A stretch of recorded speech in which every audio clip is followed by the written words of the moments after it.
I absolutely love touring. It's my favorite part of this job.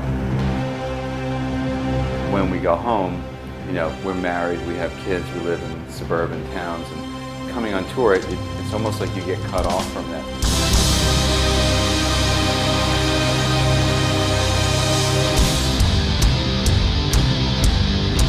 It's always a new situation. Going to different countries is many things you just don't know what's going to happen the next day. It's always it's part of the fun of it, actually. Going into a show, just making sure that I'm warmed up and I feel confident about going into the show, and get interviews like this out of the way so that I can get to what I have to do. That's kind of the chaos. The road is just an extremely fast-paced environment. People say, oh, you're seeing so much of the world, but in reality, you're not, because of the chaotic scheduling.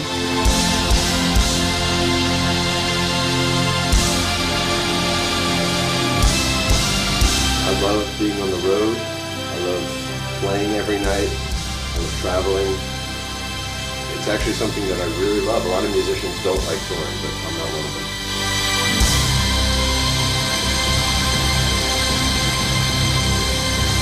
The actual tour itself is, you know, it's a ritual each and every day. You know, I get up, I jog 5 kilometers. I think it's important for anybody in this business to be fit. I think if you're not fit, sooner or later it's going to catch up to you and you're going to really suffer for it in your performance, or you're just going to get real sick, you know, and you're not going to be able to do it anymore. The thing that I like about going on tour, of course, is playing the music, especially when the tour is in the beginning and it's our first opportunity to play new songs that we wrote. Because the songs have a couple of different stages of their life. You know, the first one is when it's being written, then when it's being completed, and when people hear it, and then finally when people see it. So it kind of completes the stage of the song. That's the most fun. And of course, you know, traveling to a lot of different countries, you know, has its good points and bad points, but like today we went out, James and I, with Klaus, our promoter, and he showed us this town of Frankfurt. It's a really nice town. We did some shopping, so it was kind of a nice day.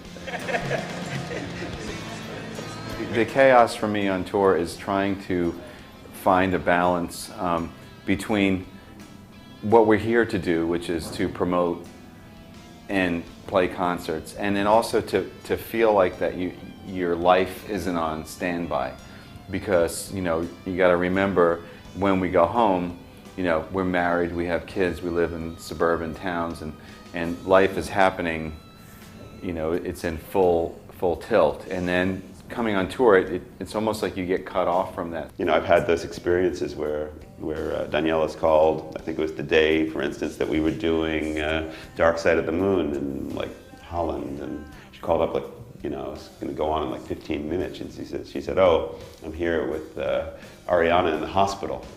I'm like, oh my God, you know, like, and then, but I have to do a big show in front of like whatever it is, 8,000 people, and now I'm finding out my kid is in the hospital. So these are definitely challenges of being like a, you know, touring guy. Stuff like that can happen and does, and that's pretty upsetting. But you do your best. We're all family men in this band, so we all have a real understanding of how important it is to each of us. So we purposely pace the tours and the legs in a way that it will enable us to still be home a lot of the time. You know, for instance, we won't tour for more than maybe 4 weeks at a time. And then we'll go home for a couple weeks or a month or two, and then do the next leg and go to the next place. But we pace it in a way that we're never away from our family for too long. Like, for instance, on this European tour, we had 6 weeks worth of shows that we needed to play. But we decided, you know, we won't go away from our families for that long. So what we decided was to split it in half, do 3 weeks, go home for a week, and then come back for 3 weeks. I think when you're in this kind of a business, you start to have a real appreciation for when you're together, so that when you're not together, you can make sense of it and you can, you know, deal with it. I think I'm a family-oriented person. I mean, apart from being with the band. When I'm with my family, I'm pretty much at home dealing with the day-to-day issues of parenting and just, you know, trying to have a semi-normal home life. It's a balance because we're away for a while and then we're also home for a while. My children are young but getting older, and you know they really need their dad, and I'm not there, so it's a definite struggle. It's as much as I love to do this and I love to play, and music is you know, my passion. I always really feel like that I'm not doing the right thing, that I'm not there for my family when I should be. So it's a big struggle for me personally. Our families are very grateful that they are so important to us in terms of our scheduling and the way that we run the band. And we're fortunate to be in a situation where financially we're able to call the shots like that. A lot of bands don't have that ability because they have to make X amount of money for X amount of shows, and they have a tight budget.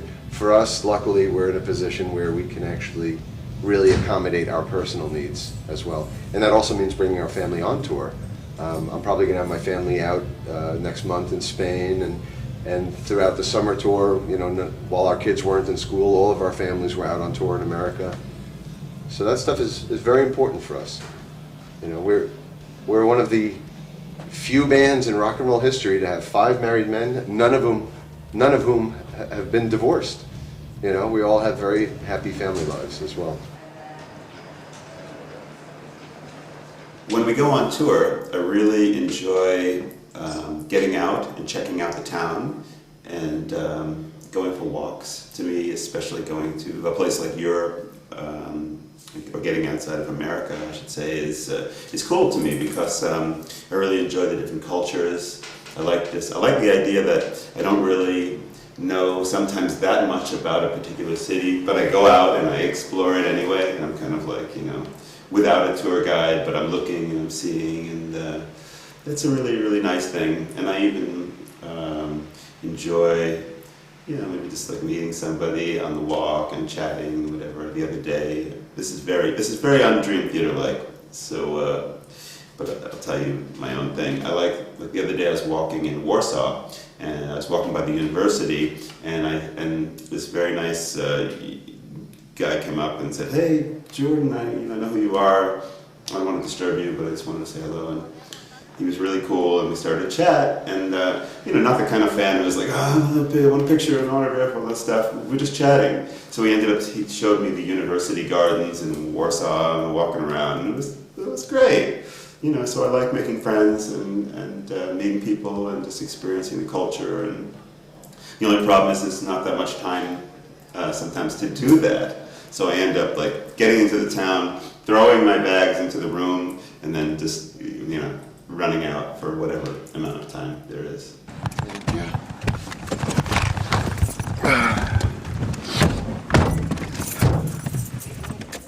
Driver, to the gig! All right. I never ever get out. I know, like the other guys, they like to walk around the town and see things, and I don't know. I mean, we've been doing this a long time. The first couple times we toured Europe, I wanted to see things. I got up, I walked around, but we've been to some of these places, you know, dozens and dozens of times now, so to me, my rest is more important. The only time I get out is to maybe try to catch a movie or go to like a DVD or CD shop or something. Well, we're gonna have to have Matt send out when we get to the gig. We haven't had Starbucks this whole tour. Normally on tour in America, Starbucks every day, several times a day. And when we were in the recording studio, we would have Starbucks 2 or 3 times a day. We figured out that our Starbucks budget for the making of Systematic Chaos was about $20,000. So the first time we toured Germany, I kept seeing this the sign on the highway that said Ausfahrt, and I thought it was the name of a city. And I would see it like every couple miles. I was like, holy shit, this city is huge. How big is Ausfahrt? And then I found out that it means exit.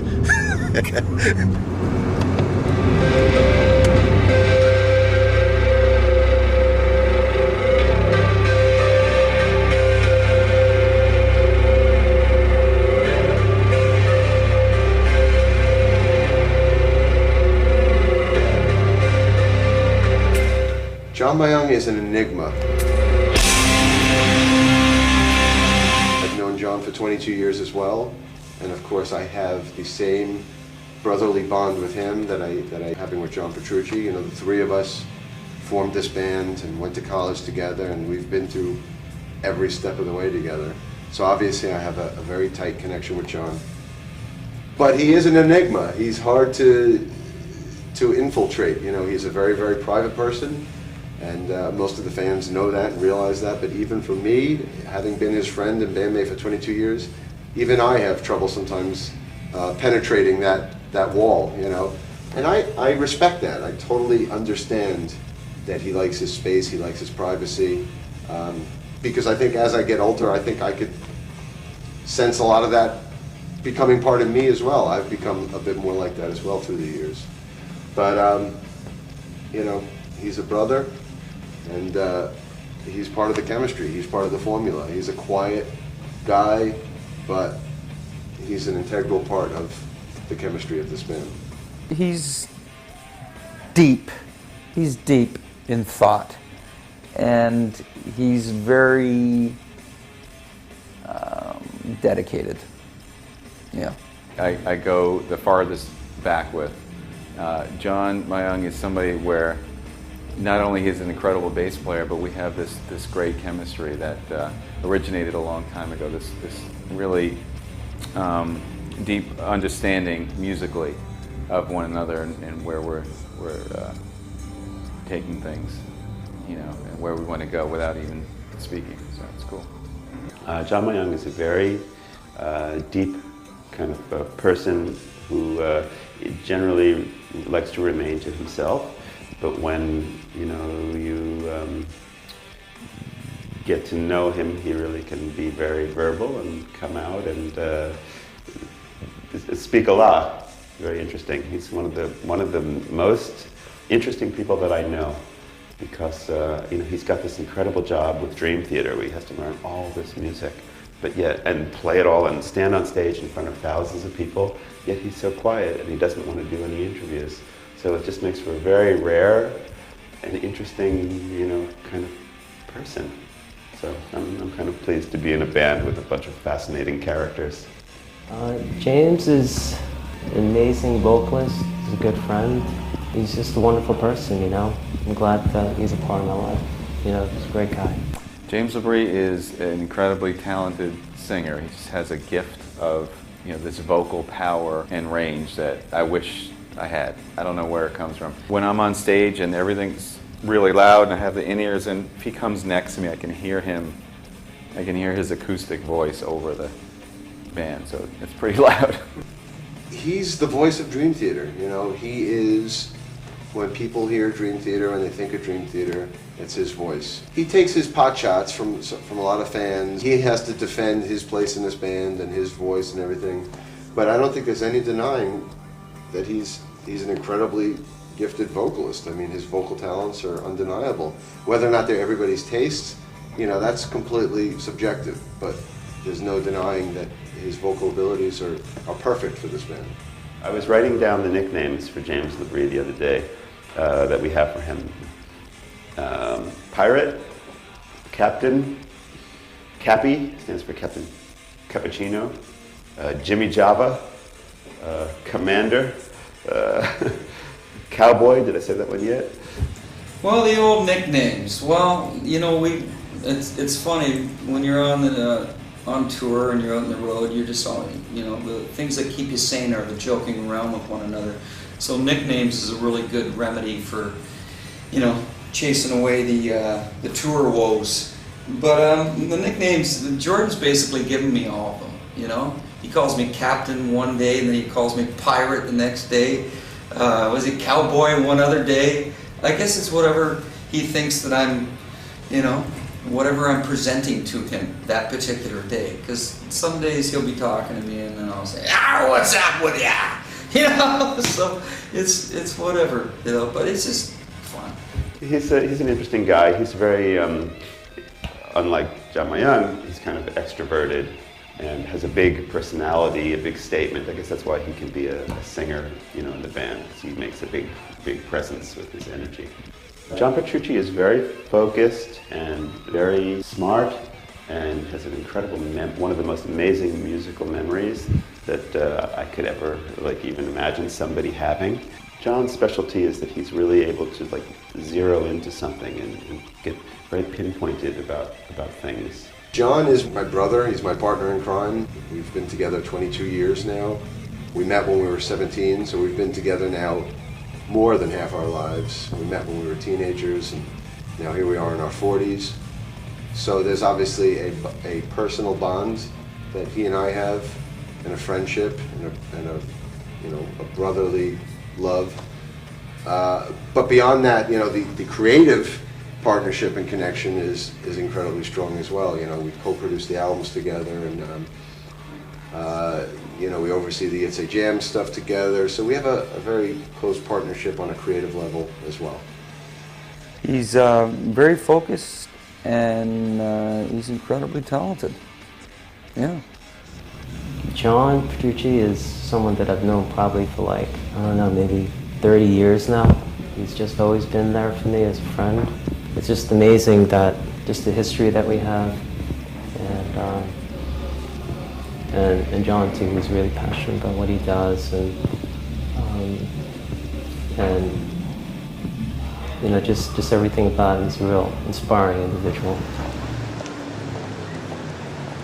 Jordan is he's the wizard. His musical abilities speak for themselves. As far as I'm concerned, he's the greatest keyboard player that's ever played the instrument. His abilities are completely mind-blowing, and honestly, I think that we only get to tap a little bit into his abilities in Dream Theater. When you see his solo albums, or if you see him play a clinic or something like that, that's when you really see his unbelievable talents, and I think we only get to scratch the surface of his talents within Dream Theater. Jordan is another great person.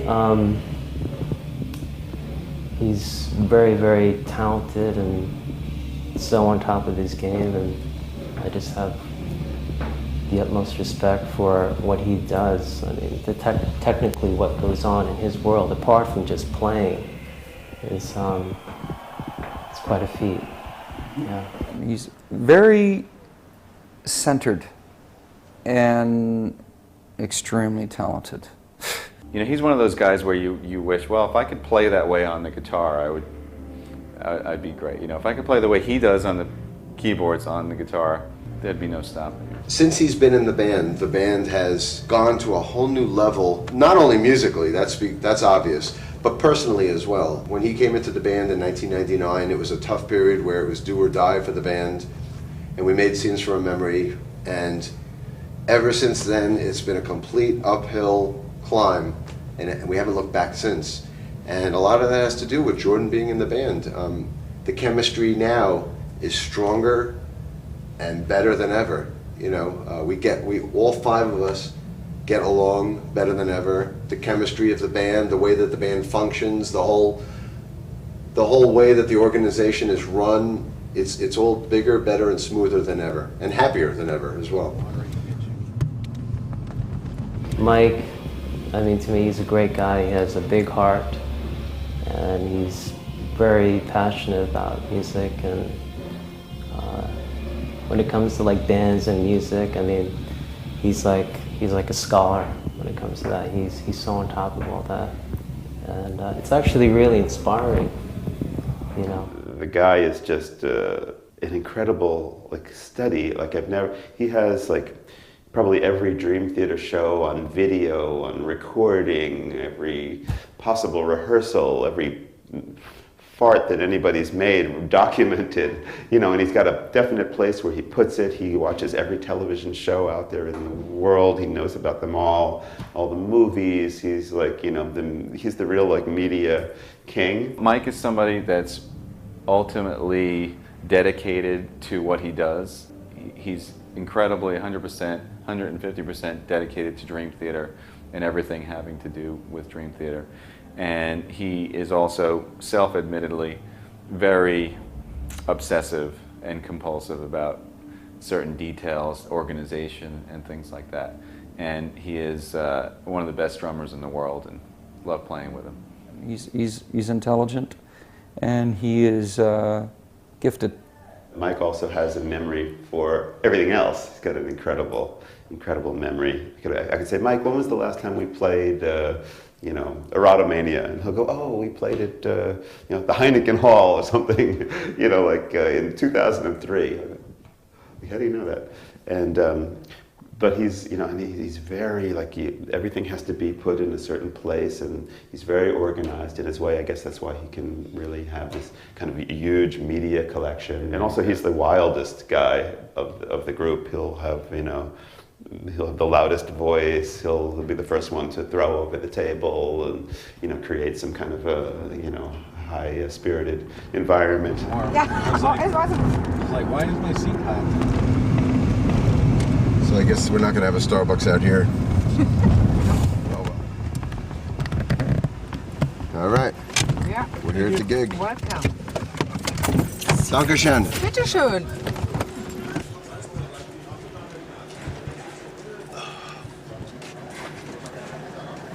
Rock and roll.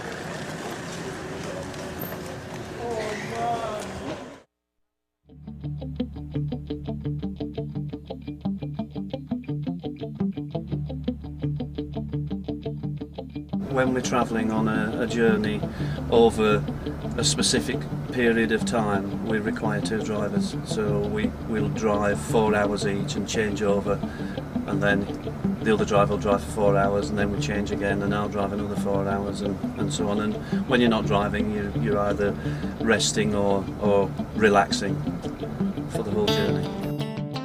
Longest trip, we travelled from Warsaw to Antwerp in Belgium, which took us probably 16 and a half hours. The challenge is actually getting from A to B without getting lost, and getting there in one piece. That's the main thing.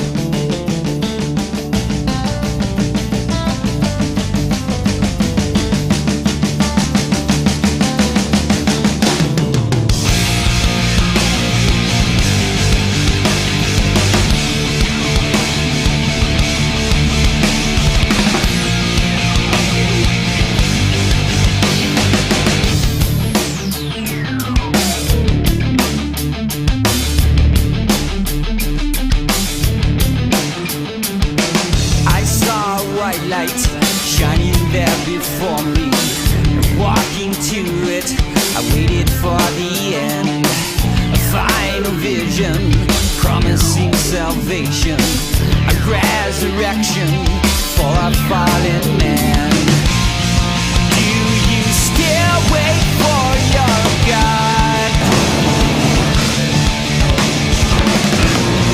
and the symbol of your faith?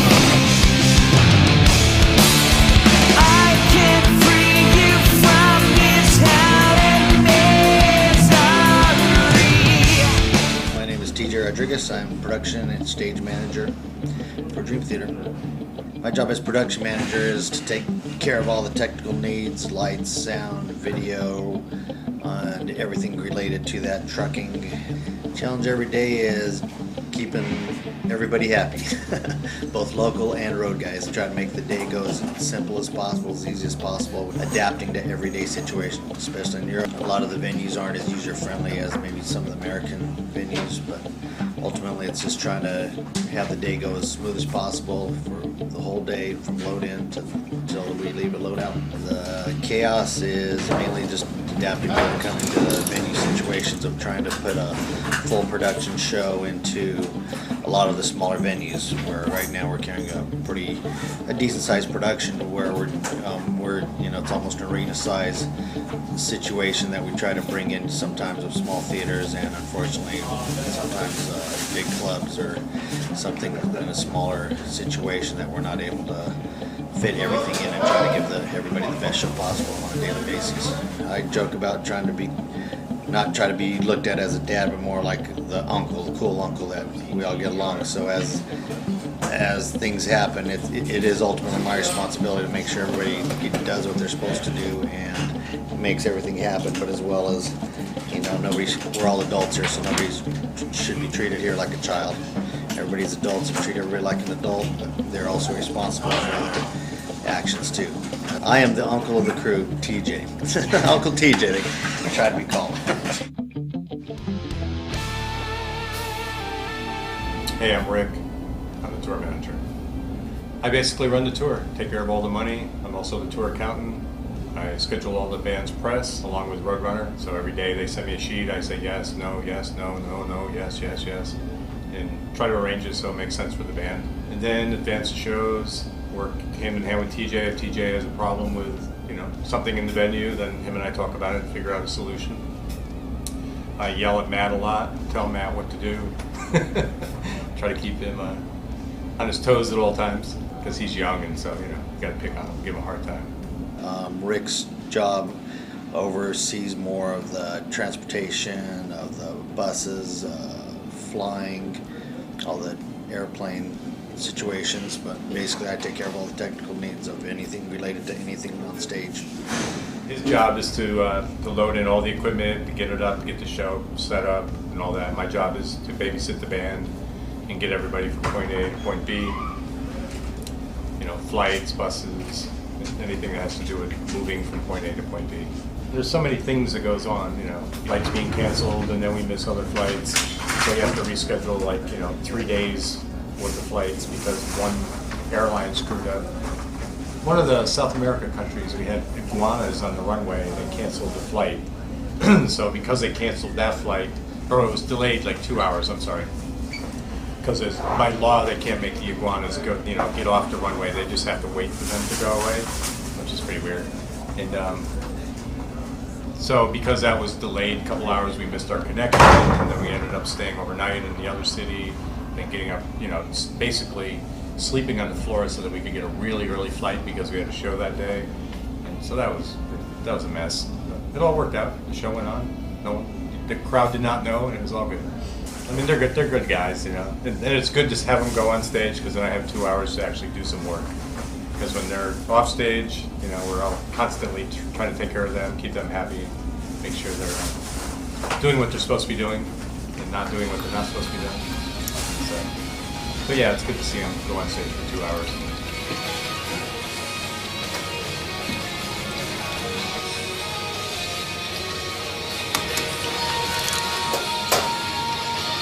My challenge is feeding lots of mouths, lots of people wanting their breakfast, their lunch. I feed about 45 people. For breakfast I had bacon and eggs, for lunch I had a soup and a sandwich buffet and chicken wings and pizzas, and for dinner then everything, red meat, white meat, fish, many different things. But there are no vegetarians, I'm just told everybody eats meat. Matt, that was the most fantastic breakfast I've ever had in my world. If I was going to book anybody for a world tour, it would be you and Sugar and Spice Catering, because they are the best cooks in the world. Oh, Slicker. I usually spend about €1,200 on food and drink one day to feed 45, 50 people. But now you three are here, it's even more people to fucking feed. Dinner time can be chaotic, but it's not even chaotic. You just take it and just take it in stride. The only chaotic time would be going shopping in the metro on a Saturday when it's full of little children, because I hate the little shits. My kitchen's my home. This is my home when I'm on tour. On the bus also, I can have lots of fun with people. But most of the time they're too tired, they go to bed early.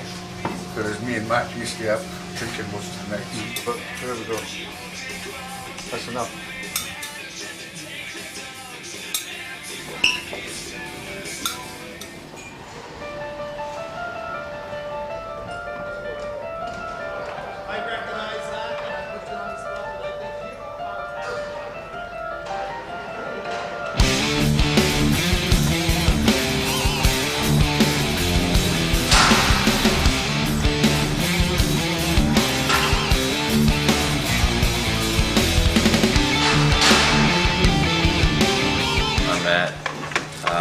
As a tour assistant, just basically do random tasks. So from the morning we get here, load in production, load in dressing room, get the office set up, get it running, print out day sheets, print out set lists, take emails, set up phones. Once I get that running, I'll go and do signs around the building. After signs get done, just go right into probably dressing room area, start doing the wardrobe stuff. Just take care of all the little things that have to fill in the gap so TJ can do his job and so Rick can do his. It's usually not that hard. It's a good crew. We get it all done together, so it's, you know, nothing's too difficult. So the worst trouble we ever had on tour might be LA. It's my second show. I kind of learned, you know, what to do and what not to do with the band. But we all get along. You know, it's a great crew. Rick's done a good job of hiring good people. TJ does a good job of regulating it.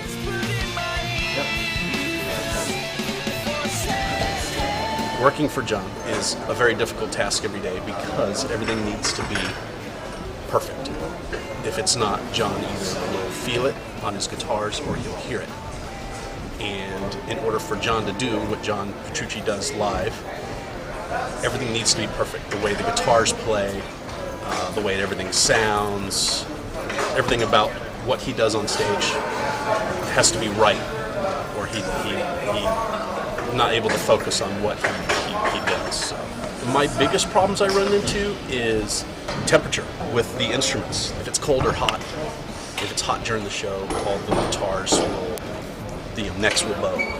So if the neck is bowed and if I don't get it in the right position, to the right kind of tension, it'll affect him on stage. So that's really my toughest part, is during the show, the temperature during the show, and whether or not I get the guitar to play exactly the way it needs to for him. My dear one, don't you be afraid for a second. Okay, it's 12:30, time to wake up the drum tech. Come on.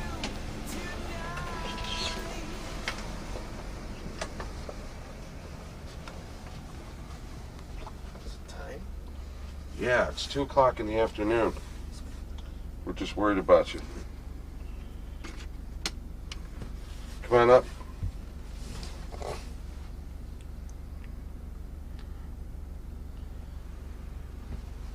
What's the matter? Come on, buddy. Come on and work with us. Jerry's missing you. Come on, let's put together a drum rig. He's very shy, and he's very quiet and shy, so And sleepy. we might have to come back in an hour or so to get him, because it usually takes a couple of times to get him out of bed.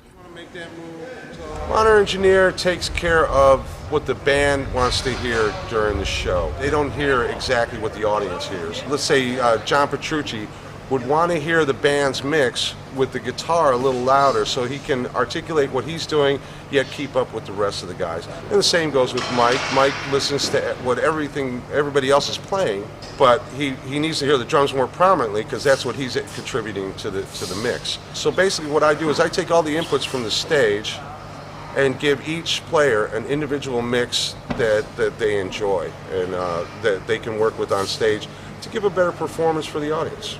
Challenges for me every day is keeping all the guys' mixes as consistent as possible.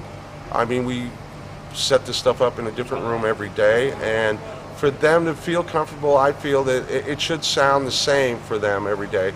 We don't use wedges on stage, we just use these little in-ears. I can show you what they look like. These are John's, and they basically are custom fit to fit perfectly in his ear and seal off the room, and basically we can just give him exactly what he needs. And everybody has them.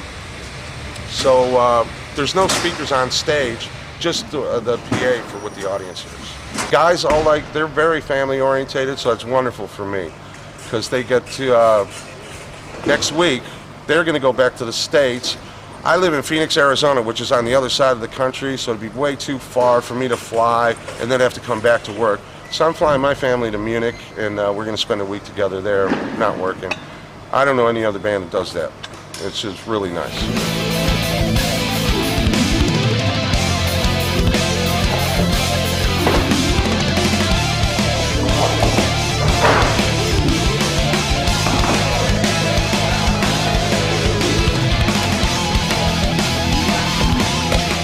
My name is Robert Dorian. I'm on tour with Dream Theater. I am the keyboard tech in charge of Jordan Rudis's keyboard equipment.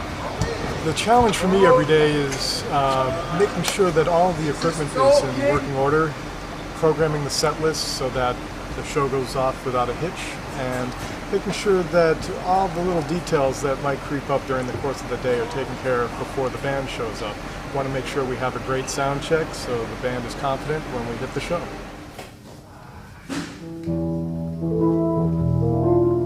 One of my responsibilities before every show is to set up Jordan's practice room keyboard.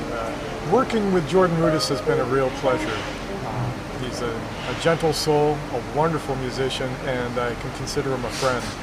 We've known each other for a number of years now, and it's just really a treat to work with him on stage. I feel that even though my playing isn't anywhere close to Jordan's, I feel like I'm a better keyboardist just hanging around him. My personal chaos is getting my lighting rig up every day, on time. Some days it's not so easy, and some days it's really easy. I design the lighting, program it, and run the show. Well, on this tour I started about 2 weeks ago, but I've done them in the past. I worked on the Awake tour, I worked on the Infinity tour, and I worked on the Metropolis 2000 tour, which I designed and had an operator run that for me. So it's been since then that I've worked with the boys.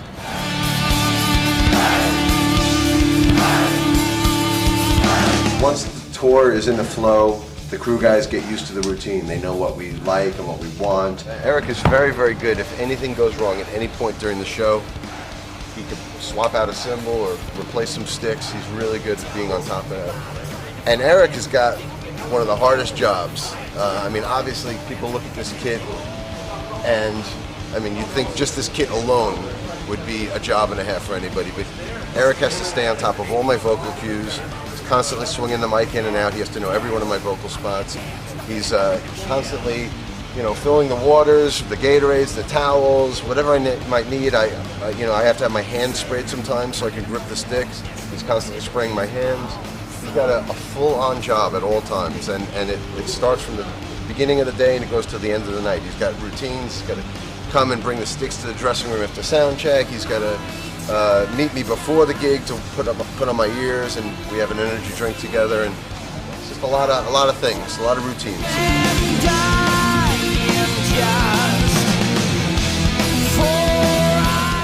My name is Johnny DeCam, and I'm the video director on the Dream Theater tour. Well, our main purpose is to provide the screen show. It's kind of telling a story behind the band. In some cases it's part of the light show, in some cases it's providing this kind of narrative or story. First and foremost, responsible for all of the technical aspects of the video, setting up the projector, the beamers, the screens, everything you see here, which is the playback system and mixing system, running the cables, etc., etc.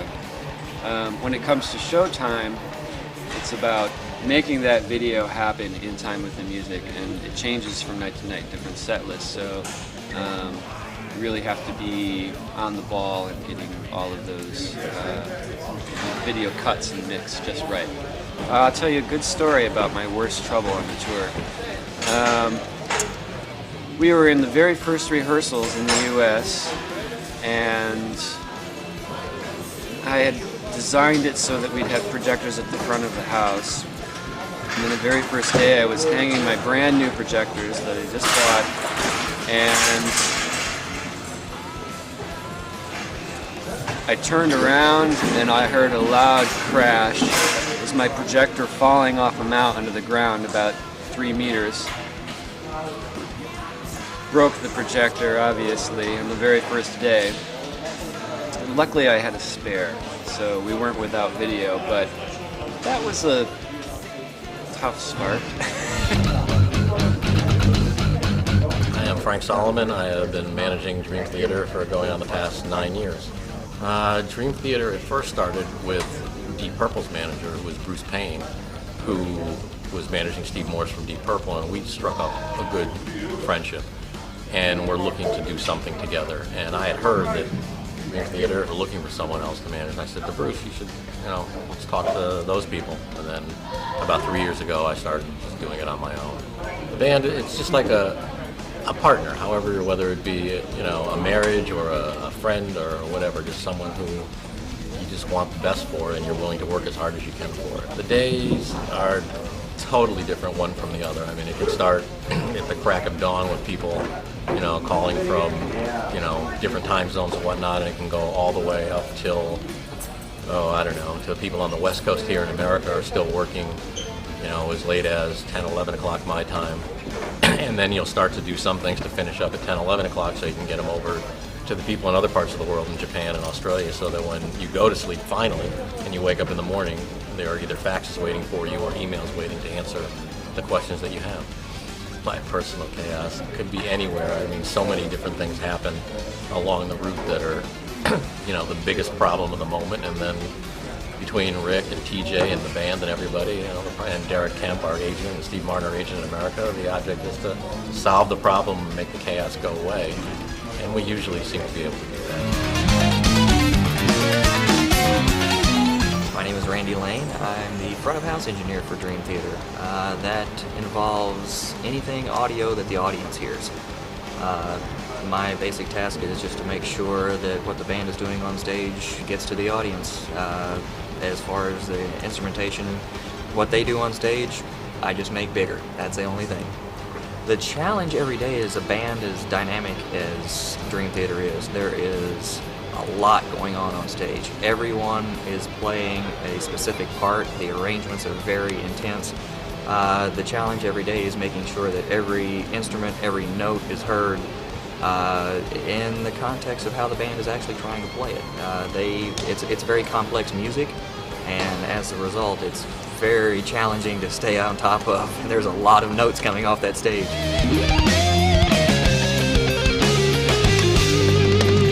My name is Mick Ridley, and I'm in charge of all the merchandise regarding Dream Theater. The venue can be really small, so, you know, as you can see, I have lots of different t-shirts. As you know, Dream Theater are very popular when it comes to merchandise. And if it's really small, A, finding the space to put everything.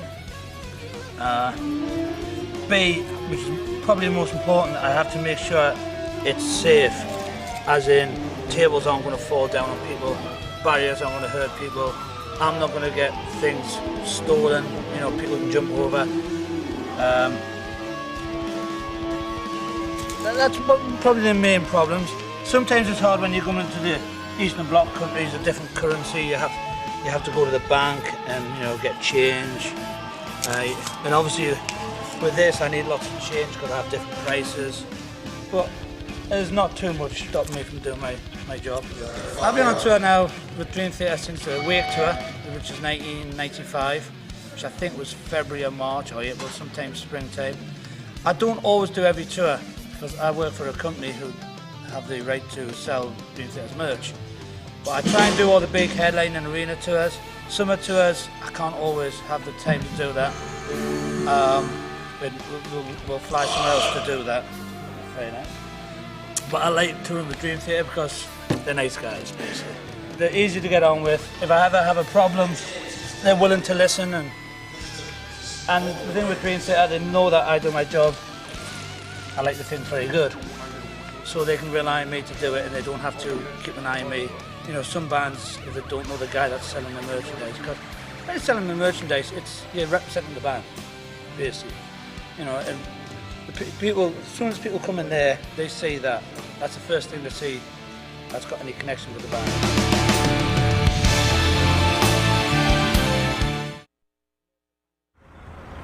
Hola, hey.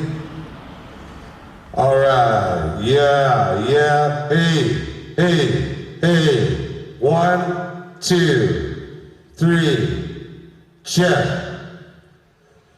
We'll probably discuss that. I'm on your side.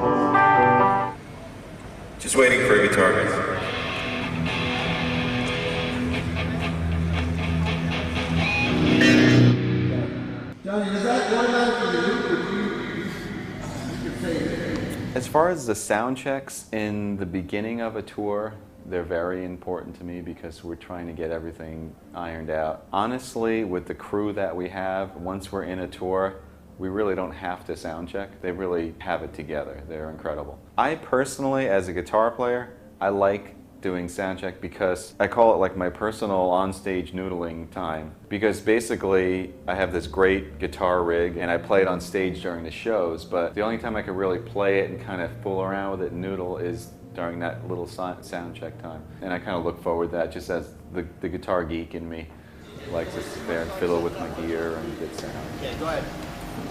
In the beginning, it was very tough because I didn't expect it to be so intense with cues and the complexity of the music. I wasn't very familiar with Dream Theater coming into it, and the first couple of weeks I was under a lot of pressure from Mike especially, you know, to really learn the music inside and out and hit every cue and be really on time with the music.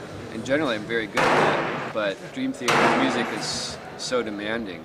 It took me a little bit to get up to speed with hitting all those cues. That was the most difficult. Some nights Mike was mad at the video department, but luckily we got it to a place where now the band's very happy.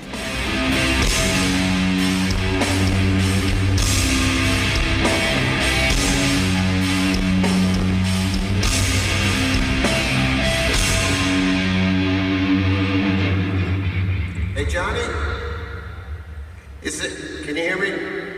Is there any way of looping that once it lands on the eyeball so it stays up for a while more? Kind of stays up as like a backdrop for a little while until...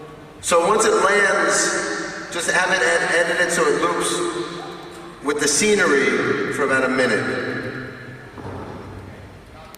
All right.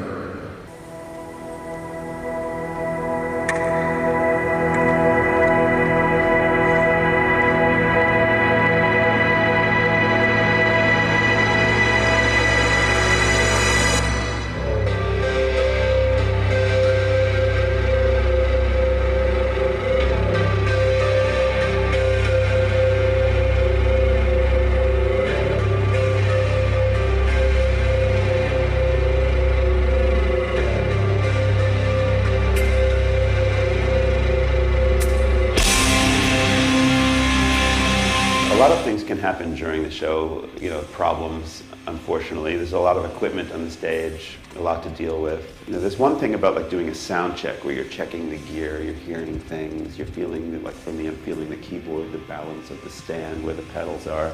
And the next thing is walking on the stage and the way it feels then, with the whole audience giving you that extra bit of energy. It makes my senses almost super sensitive. They become stronger, so what might have been a little bit like feeling a little shaky or whatever on the stand, all of a sudden feels like, wow, what is wrong with this? But then, besides the general things that maybe you notice more when you're on stage, like maybe all of a sudden I'll notice that the guitar might be a little heavier on the left side than the right side, where in sound check I didn't notice, but I'm hyped up so you can really sense that something's different. But things go wrong. You know, like, I don't know, all of a sudden I'm playing like my Memotron keyboard and I'm only listening to one side. Or I'm going over to the Zen Riffer and it doesn't have a strap on it. Or, you know, I'm playing my Oasis keyboard and all of a sudden I hit the program change pedal to get to the string sound and it goes to the fuzz guitar sound, you know. There's many things with all those different pieces of gear that happen, and there's nothing I can do about it. We only did it one time, so I was looking for stuff. Eyeball's a good call. Eyeball. And I actually, got the falling eyeballs too. We could do that. yeah. All right. And also after a camera cue, after the guitar solo, is drum solos. It's like a Tom Sawyer thing where it goes to these big drum solos to lead into the final vocals. And then the final chorus, but you don't want vocals for that. Right. That's good going to the eyeball after the guitar drum eyeball. Guitar, drum, eyeball. That's good. And then the other flashy stuff before that? That's good. Cool. And then you cut out the album cover at the perfect spot. Once I pick it up and then we go into the heavy groove, that's a good point to get right, out. yeah. Awesome. All right, cool. We're good. We're good. We got it. Got the sound we need. All right. Quick and painless. Yeah. Apparently there's a kid, like a Make-A-Wish Foundation kid that's coming to see the drum set. I actually invited him for sound check. I don't know why Rick or whoever arranged for him to come after sound check, because he wanted to come for sound check and see the kid. Okay. But anyway, he's coming now at 5 o'clock, so I'm going to bring him up here and show him around. Timing was unfortunate. He should have been here now before Symphony X is up and everything. But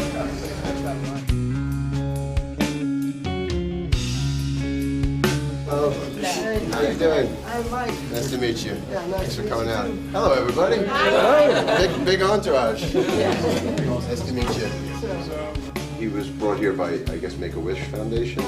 They're a foundation that help children that are dealing with illnesses or whatever, and they have wishes, they make them come true. And his wish was to meet me and play my drums with me. So I'm really happy that we were able to make that come true for him. Eric, he's my drum tech. How you doing? Nice to meet you. Yeah, he puts this whole thing together, breaks it down, cleans it, changes it. It's a big job. Yeah. Are you a drummer? Yeah. Right on. Come on up. There you go.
Great. So amazing. Hey, Eric, that cymbal I broke the other night, excellent. That just broke a couple nights ago, right? Yeah. Actually... And I got a set of broken sticks and new sticks. So you got a set of new sticks, and keep the sticks you played with, too. The used cymbal. And you know what? I got new wristbands for you, too. We sell these, but we don't sell them in this size. The ones we sell to the public are, like, short. But I like them big, so they special make these for me. There you go. Yeah, there goes. Thanks. Awesome. By the way, the keyboard from Jordan, the new one. He uses my. You can stand next to Tucci. You want to come check it out? Did my friend check this out? Yes, absolutely. I don't know how to do. I don't know how to. I don't know how to do anything with it. Help you check it out. Yeah. How you doing? What's up? How are you? How are you? Nice to meet you. Good drumming. Very nice. Thanks. Yeah. Sound? Yeah. I've never even played this thing. You want it? You just make a noise with it. Yeah.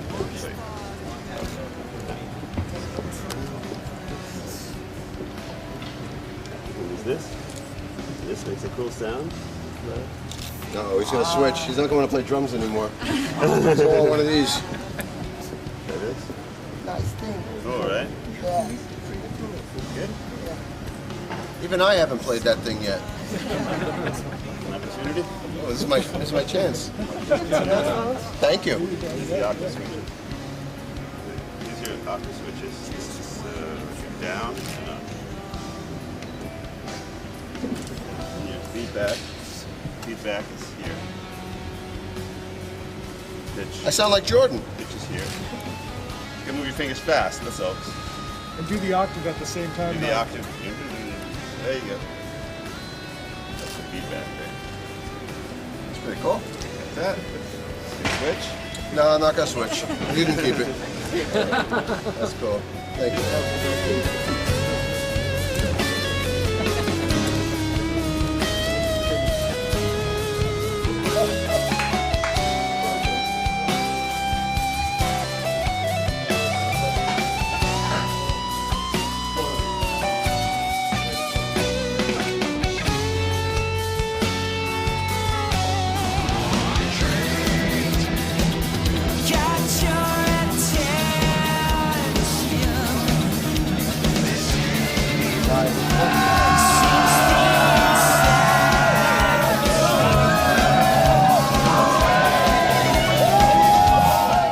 It's 2 hours before the show, and I'm getting my massage, which to me is my favorite part of the day. This is the 1 hour a day where there is no chaos. This is the thing I look forward to most on tour, is my before show massage. It's not only important because my body is always aching from the destructive beating that I give myself each day on stage, but this is also very relaxing for me mentally, to be able to relax and have some quiet for an hour. This is the part of the day I love the most, so get the fuck out so I can relax.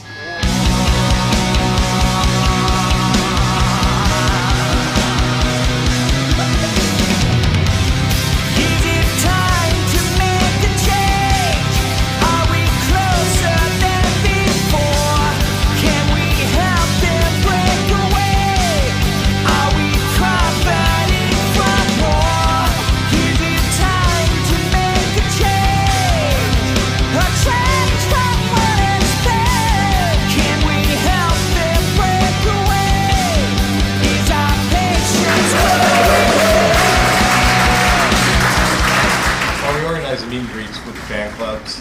They select, 25 people from the fan club. Sometimes they have contests. However they do it is up to them. I leave it up to them so that it's fair to the fan club. And they come and get equal amount of time with the band. And so everybody goes away happy.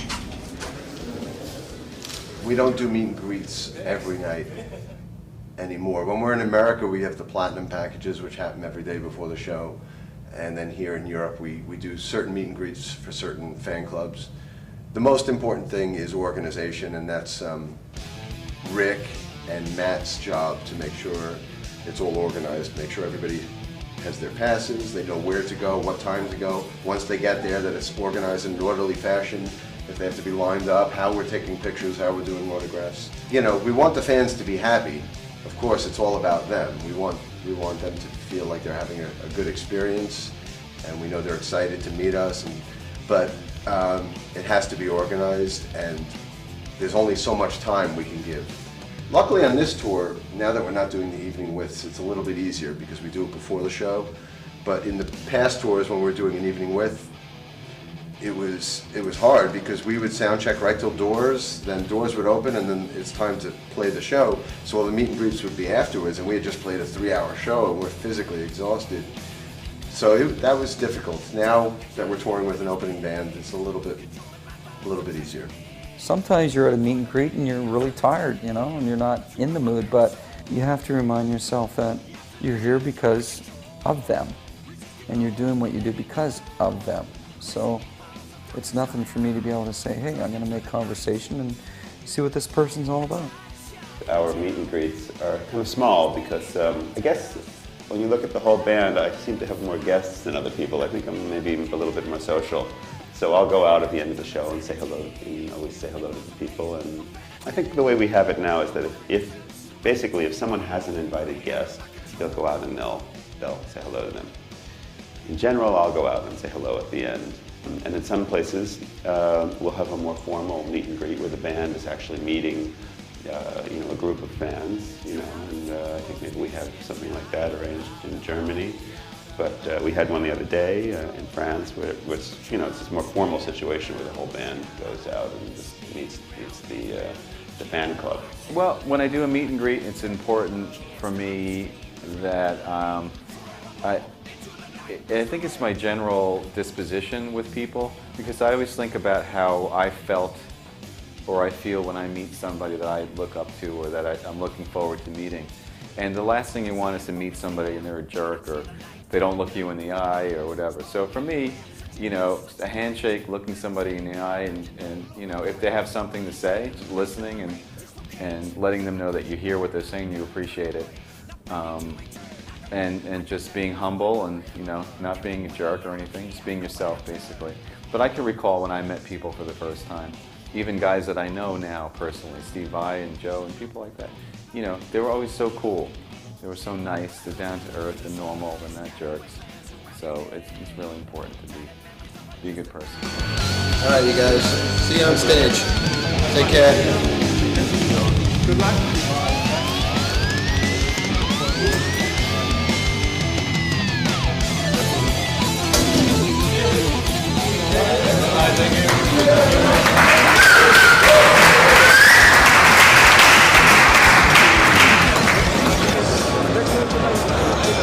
Just getting ready for the show right now. Got a bunch of things to do to go through, just last minute checks before the show starts. So I'm going to do those things and I can talk to you while I'm doing them. Anyway, we just got to make sure that we got plenty of sticks out. These here got to be with the tips up. Right here with the tips down, tips up, tips down. Because he plays one in each hand opposite. Just got to go through, make sure all the cymbals are tight. Okay. For audio, I have to do a check of everything quick, so I'm going to have to do that right now. Just hold on a second.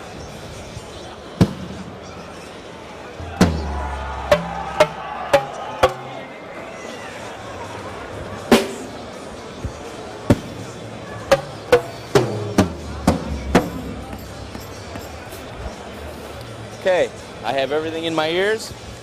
We're good. We're ready for Mike to come up and play. The only thing I have to do now is fill up the waters and Gatorades.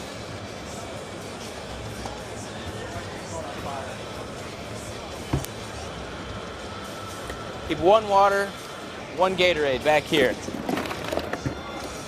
And then 2 waters up on the drum set, 1 on the floor tom right here. 1 on the table right here. Towel, Mike in the right position. We are ready. Now it's time to go to the dressing room. Well, the worst problem I've ever had at a Dream Theater show was we broke the kick drum head during the show. And that's a very hard thing to change during a show. Now it's time for the rock juice. Let's see if they're all dressed up. It's time. You know what time it is? Time for rock juice. Rock juice. Come on. Rock juice. Come on. Everybody now. Rock juice. Come on. Oh, rock juice. It's time to drink the rock juice. Go drink the rock juice. Rock. Maybe I don't need any rock juice tonight. I think I'm ready. We're going to cut you off. Seem a little overwrought. Pretty rocking. That's why we get the rock juice. We get the rock juice because we are rockin' Jews. We're the rock Jews. We need the rock juice. So what's tonight's flavor of choice? I don't know. I'm not sure if we should do this. What are we doing? I don't know. You feeling like something's gone afoul? We've never had this. This is an unknown flavor to us. This is. Tastes like heart's urine. They usually all taste the same. 6 minutes to psycho. The word just came across. I can't even speak. This is mine. That's yours. Tonight in Frankfurt, we shall rock. We're not going to rock as much as yesterday, and we're not going to rock as much as tomorrow. But we're going to rock a hell of a lot more than Hanover. And that's saying a lot. That is. No idea what the fuck that means. You know, it's made from Nancy Wilson's urine. Really? Do we have any bigger pins? That's crazy. We have a shrinking pin problem. The incredible shrinking pin? It's really hard to deal with during the show. Bumblebee Man? Yeah. Because you can't, like, it's just easier. He's a magic man! Yeah! Oh! Tastes like fucking Scheisen. It's already there. Burn a lump. It won't go down.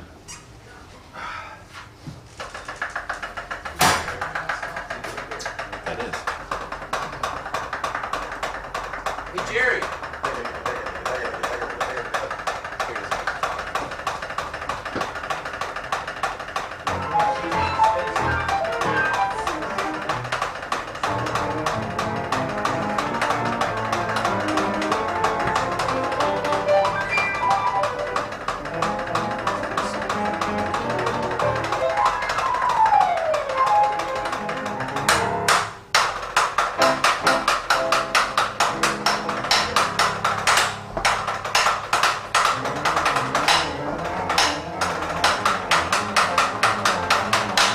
We just got the word, 1 minute to Psycho. The most important thing before going to the stage. There goes Psycho. Hey,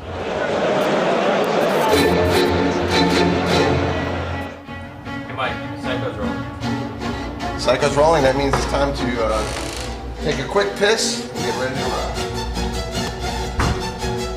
I think at that point, when you're actually walking up to the stage, I think that's when your adrenaline, you're pumped, you're ready, you're excited, you're enthusiastic, you know. Some days I think about maybe there's something that's bothering me, or maybe there's a part in this song that I have to be conscious about.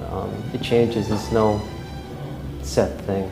It just whatever happens to be consuming me that day. Okay, I've drained the goose. Time to get my sticks, my water bottle, my rock juice. It's time to rock. When I approach the stage, the feeling is always one of a lot of excitement. It's the time when I feel the audience probably the most, this kind of welcome. At the very start of the show, I'm very focused in on how I feel physically. My hands and things like that. Just little things. If my hair is caught and in my face, and just if I feel right. That's what I was talking about. Physical, all right.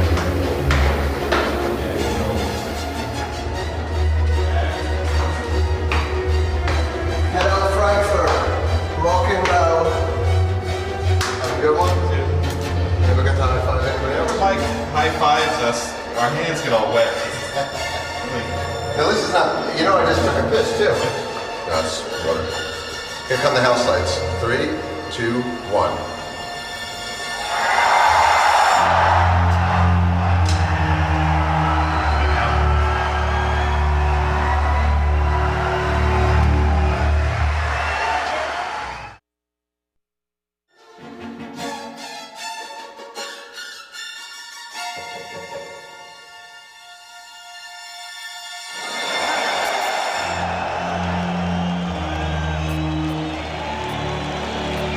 The adrenaline is flowing. It's usually, whether through our ears or down the hallway, you can hear when Psycho begins and there's a roar of excitement.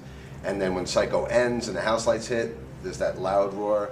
That's it. That, no matter how sick or shitty or tired you're feeling that day, when you hear that roar, it's like, let's go, you know? It wakes you up and it kicks you into gear. And then when you hit the stage, it's like pure adrenaline for the next 2 hours.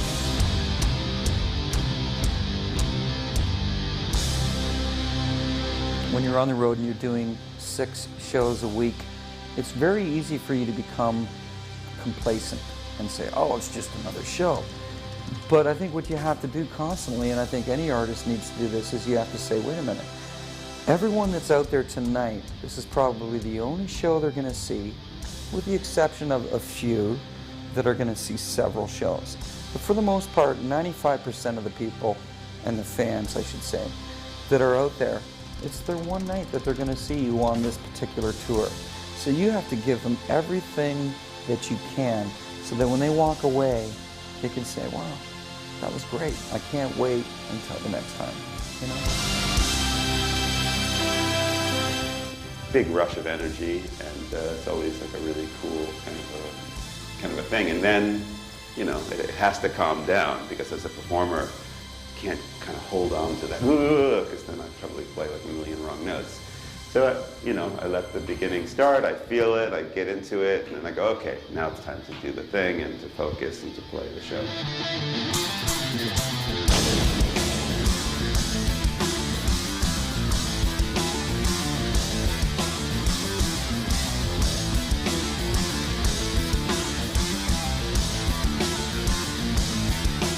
I have so much fun doing lights. When the boys are on stage, that's the best part for me, just operating and getting into it. So I like to, basically like to rock with the boys. And I get into it, and it's not like dancing or anything, but it's just, you're rocking, you're having a good time.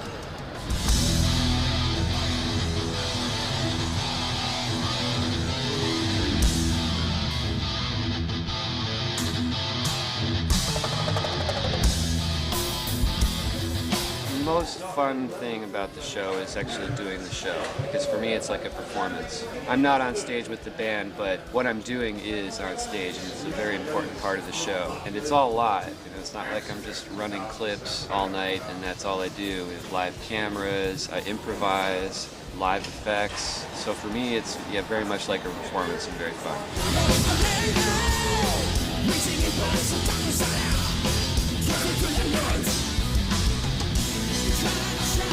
During the show, I'm of course tuning guitars and getting guitars ready for the next song or whatever songs are coming up within, you know, the near time frame. You know, we'll do a guitar change during the show, you know, for whatever song, and if he has anything he needs to tell me, you know, he'll tell me there.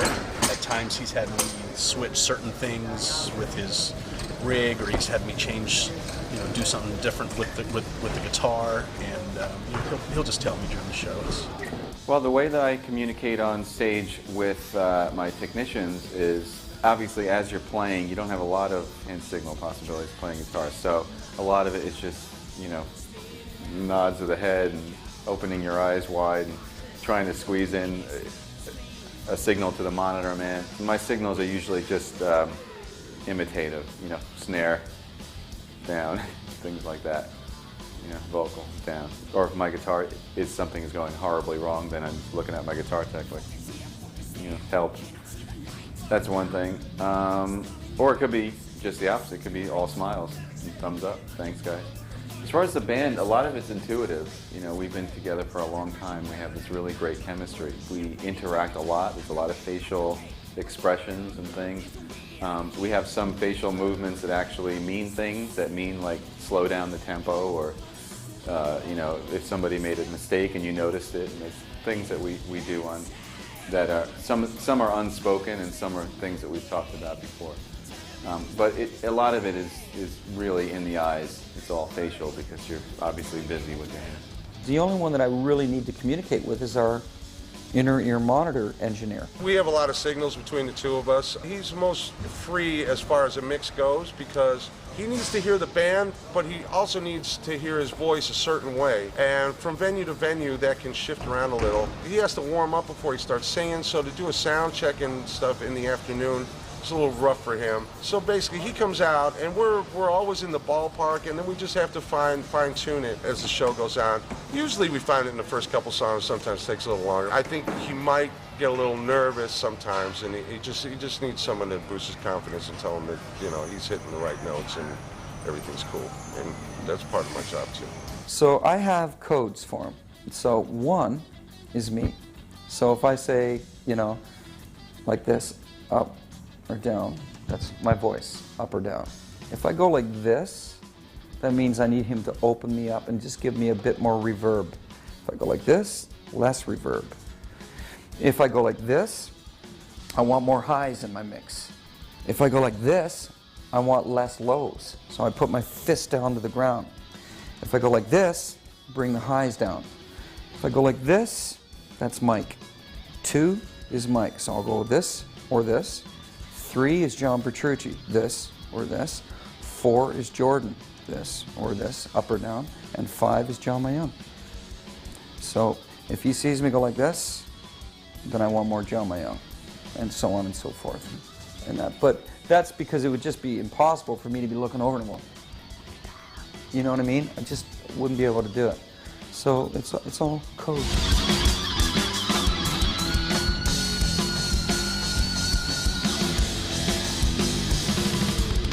Different venues provide an acoustical challenge. They sound different every night. So the challenge is taking a band that sounds technically the same every night and making that sound the same in a building that sounds completely opposite from what the one was last night. So it's a lot of times you get into a room that is completely opposite from what the night was before. So you have to change, compensate, make sure that you can try to change things enough that it sounds like the same band you heard last night. There hasn't been a disastrous night at all. There has been the one show that we arrived. Our normal load-in times are 9 o'clock in the morning, and that gives us enough time to get everything set up the way that we want to.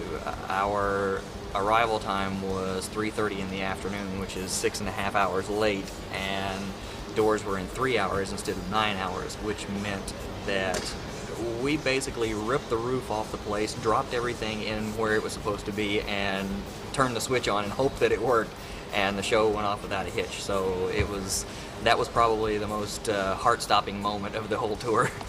I mean, Poland was really hard because we got there real late. It was about 2 o'clock by the time we loaded in, and everybody just had to fly the cases in the building, and that was, that was probably the roughest day we've had. It was a silly mistake, and maybe I shouldn't mention it, but I forgot the strap. I went to do my keyboard solo because I have this new instrument. It's called a Zen Riffer, which is this cool strap-on keyboard, and it's awesome, especially if you have a strap. But this particular gig, there was no strap on the instrument. One night we were rushed to get set up, and it came time for the Zen Riffer to be used, and it did not have a strap. So the whole band left the stage, and I walked over to the Zen Riffer, and I looked at it, and I was about to strap it on, and there's no strap. And I yelled at the top of my lungs and said, "Where the fuck is the strap?" The whole audience could hear me. Jordan, being the professional that he is, grabbed it and ran out and put on a great show.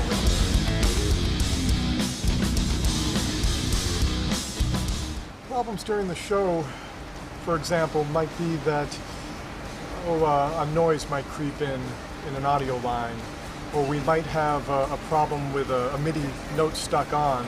I'll quickly have to address that during the show. I'm the man in black that runs out onto the riser and fixes things, so that hopefully it's not noticed, but the show goes off and everybody's happy. The way that a show flows is something that I take very seriously. Psycho's going to hit, the traffic light's going to go to yellow, TJ has to know exactly when to call house lights, the exact moment the kabuki drops, the traffic light goes to green. Those are all things that I oversee the orchestration of.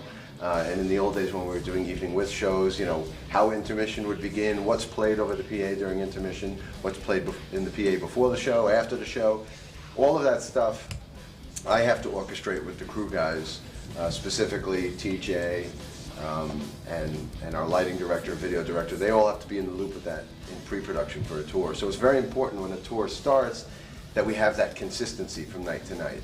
And it takes a couple shows, and usually the first couple shows of a tour, I'm completely stressed out, having nothing to do with the drums. It's all the other stuff. So there's potential for a million things to go wrong. But our crew is so dedicated and seasoned and professional that after a couple shows, they know what we want, and then they make that happen consistently from night to night.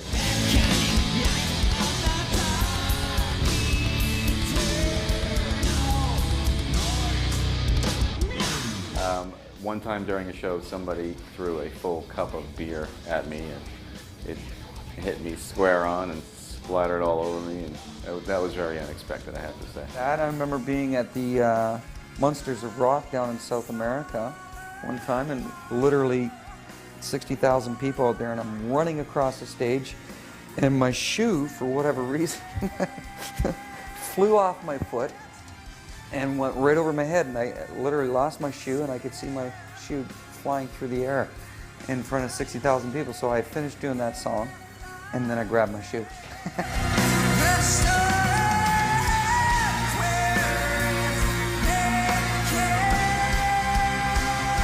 It's all fun. I have a really good time working with these guys. They're great guys, And they're demanding, but very fair about it. They understand what we go through. And I do believe that they think that we really do try as hard as we can, because we do. Everybody, I really like this crew, because everybody puts in what they can and does the best job they possibly can.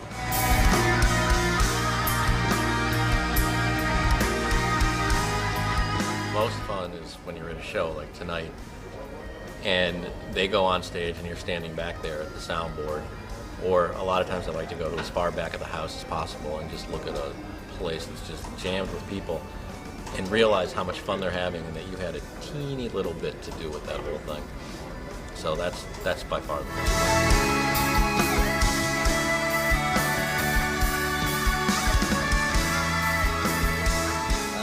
Just a great bunch of guys, great crew, great people. Everybody's really gets along great. It's like a big family and I'm not just saying that because there are tours that everybody says we're family, but we all get along. We're all old friends. A lot of the guys we've toured with many times before on other tours, so we all get along great. The music is challenging and challenging to listen to, let alone play, and it's just a great honor to be a part of this spectacular.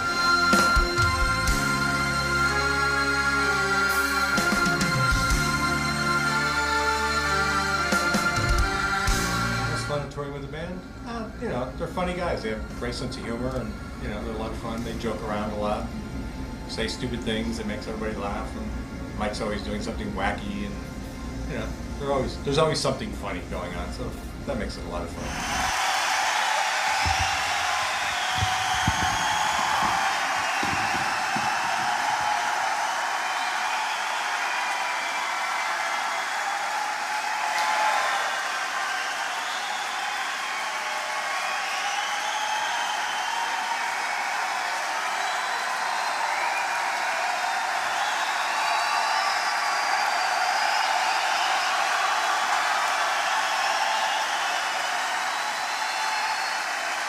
We've got an amazing crew, an amazing group of people with us that make the tour run incredibly smooth. And there's very little chaos on this tour, actually.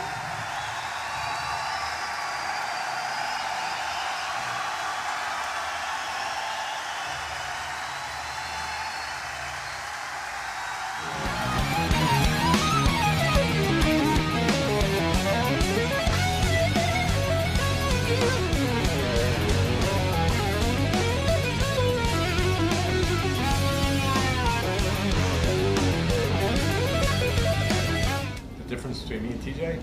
He's Mexican, I'm American.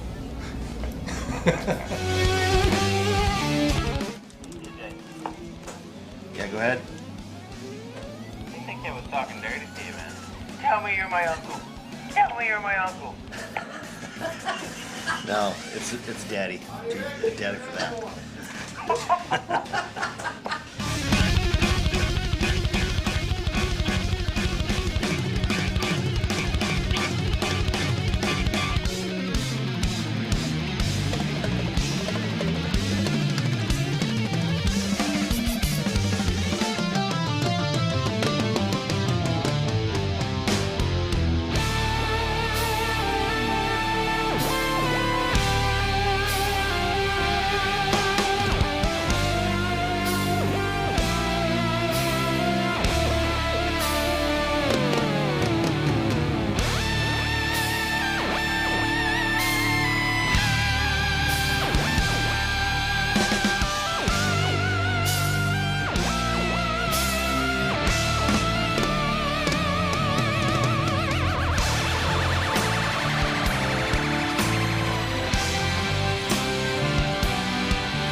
Seem to get bigger all the time everywhere we go, and our records continue to sell as well, if not better than they ever have in this market where it's not very easy to sell records. So I think it's developed quite well.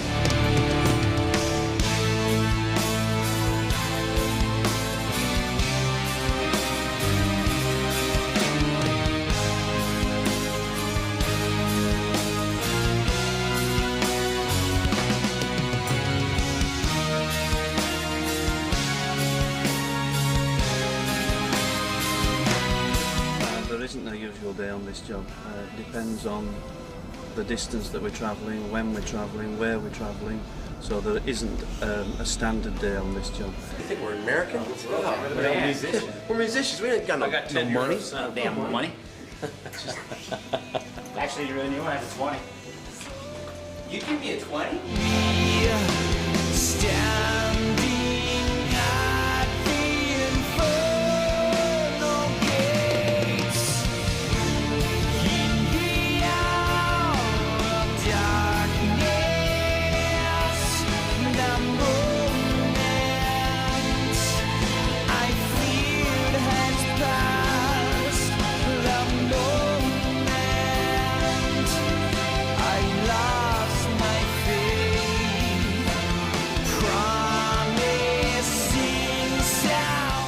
I mean, we were in the studio for 5 months. We would 5 days a week. We would get Starbucks at least 3 times a day, $50 a pop. I mean, our Starbucks bill was bigger than the entire budget for When Dream and Day Unite.